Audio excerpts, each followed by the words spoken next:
trop de manipulation de chiffres dans vos différents documents. Et ça se traduit aujourd'hui par une situation qui fait que sur l'exercice 2017, nous avons accusé un gap de 161 milliards sur les recettes fiscales. Vous ne le démentirez jamais. Et ce gap-là va vous poursuivre.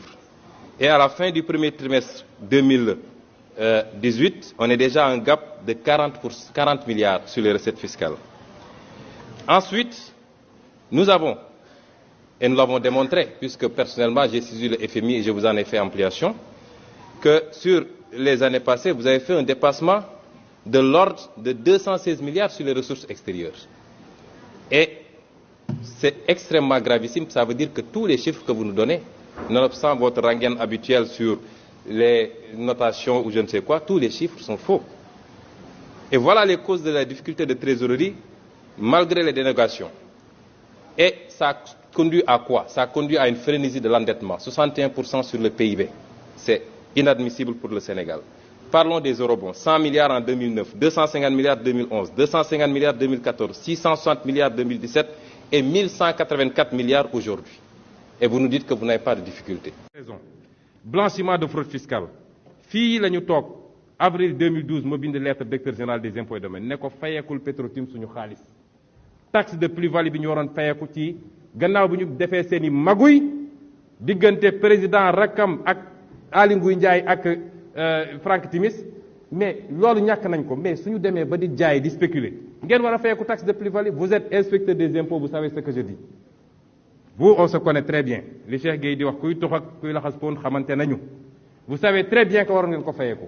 Et vous attendez la loi de finances rectificative pour dire que maintenant loolu dañ ci war a fay impôt à partir de maintenant, alors que le code de 98 ne l'avait pas exonéré.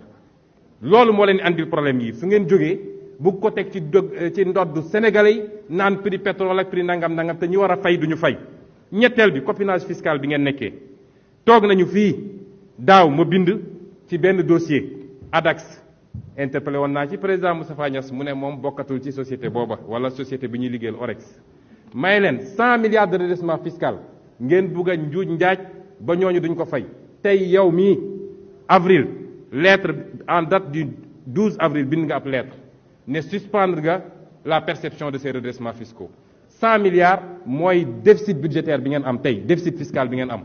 Pourquoi multinationales yooyu ñëw fii fraude fiscale duñu fay ngeen bëgg Sénégalais yi di continuer di fay ay taxes de plus-value ci ceeb beeg ci diwlin beeg ci lu nekk foofu la problème bi nekk.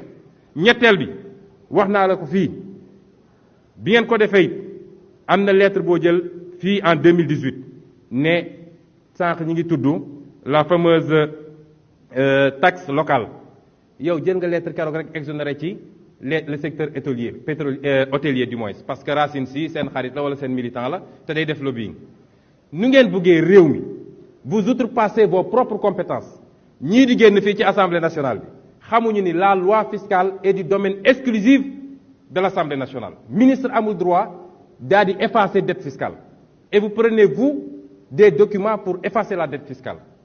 Ayez le courage de dire la vérité aux Sénégalais.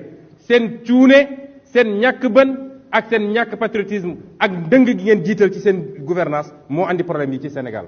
Et les Sénégalais vont souffrir parce que vous êtes incompétents.